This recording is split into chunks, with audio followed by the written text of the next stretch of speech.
Have you ever felt like your life was spinning out of control? Like no matter what you did, the world around you just kept getting harder, colder, more chaotic? If so, let me ask you one more question. What if the problem wasn't the world, but the way you saw it?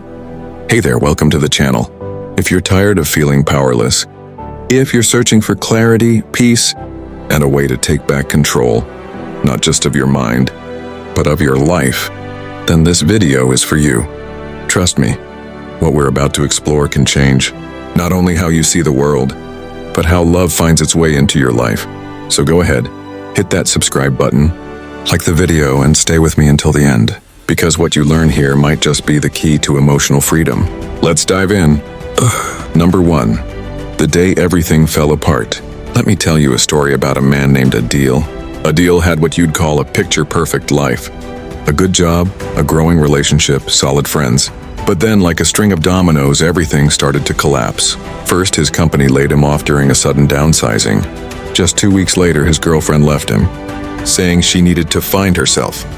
And then, as if life had one more lesson to teach, his closest friend betrayed him over a business deal. Adil was shattered. He did what most of us do, blame the world, the economy, his ex, his friend, the unfairness of it all. But none of it gave him peace. One night, sitting on his balcony at 2 a.m., with a numb heart and a restless mind, he stumbled across a quote by Marcus Aurelius. "You have power over your mind, not outside events. Realize this and you will find strength." He read it once, then again, and then it hit him. Maybe the world wasn't the enemy. Maybe the battle was inside. Number 2, the lie we're told. From childhood, we're taught, sometimes directly, sometimes subtly, that control equals safety. Control your grades, control your appearance, control how others see you, control outcomes. But the truth is, most of life is uncontrollable. You can't control traffic, or the weather, or if someone falls in love with you, or if they stop loving you. But what you can control, that's where your power lies.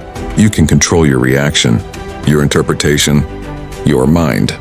The problem is, no one teaches us how. Number 3, from reaction to reflection. When Adil began practicing this idea, he noticed something strange. Instead of reacting instantly, snapping, blaming, spiraling, he started pausing. He asked himself, is this something I can control? If the answer was no, he let it go. If the answer was yes, he focused his energy there. One day, someone cut him off in traffic. The old Adil would have honked, cursed, maybe carried that anger into the rest of his day. This time, he laughed. He literally said, "That's outside me." And just like that, peace. It sounds small, but it was a revolution inside his mind. Number 4, love in the storm. Now you might be wondering, how does this apply to love? Everything. Because relationships are the one place where we feel the most out of control. We want the other person to act a certain way, say certain things, love us a certain way. But people aren't puppets, and love isn't a machine. Adil learned this the hard way when he saw his ex posting pictures with someone new just 2 months after they broke up. His heart raced. His stomach turned. That old feeling of betrayal rushed in. But this time, he caught himself. He whispered that quote again. "You have power over your mind, not outside events." He couldn't control what she did, but he could choose to protect his peace. So instead of stalking, overthinking, drowning in what-ifs, he logged off, got up, and journaled what he was grateful for. It wasn't easy, but it was powerful, because in that moment, he took back control. Number 5, strength is a choice. Strength isn't about being untouched by pain. It's about choosing your response, even in pain. When someone ghosts you, when your plans fail, when life throws punches, you can either spiral or center yourself. That's what the Stoics understood. They weren't cold or emotionless. They felt deeply. But they knew that the only real freedom lies in mastering your mind. So they trained themselves not just through reading, but through practice daily. They would wake up and ask, what today might try to steal my peace? And then they'd prepare their minds like a warrior sharpens a blade. That's what Adil began doing too. Number 6, a new kind of confidence. Confidence isn't walking into a room thinking you're better than everyone. It's walking in not needing anyone's approval. That's what Adil started to radiate. People noticed. They said, "You seem calmer," or "You've changed in a good way."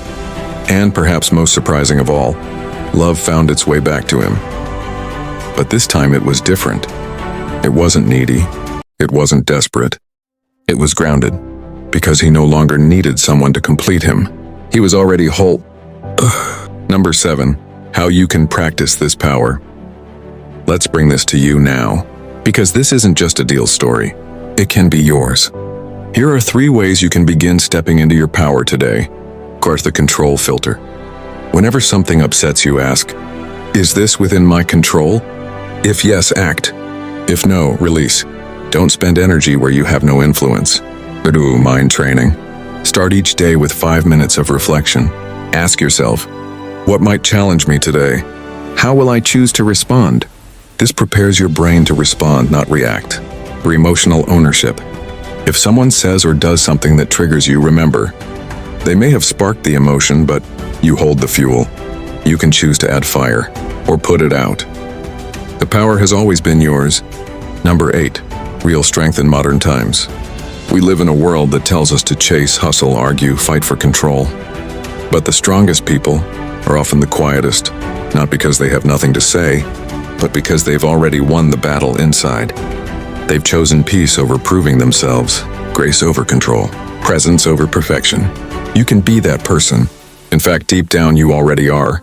You just have to uncover that strength by letting go of the need to control what you never could. Number 9, the ripple effect. Let's go back to Adil one last time. A year after everything collapsed, he's standing in the same balcony, but this time there's no chaos in his heart. He didn't get his old job back. He didn't go back to his ex. He didn't erase the betrayals. But what he did get back was himself.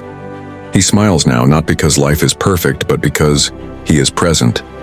And now every person he meets, friends, strangers, future partners, feels the peace he carries.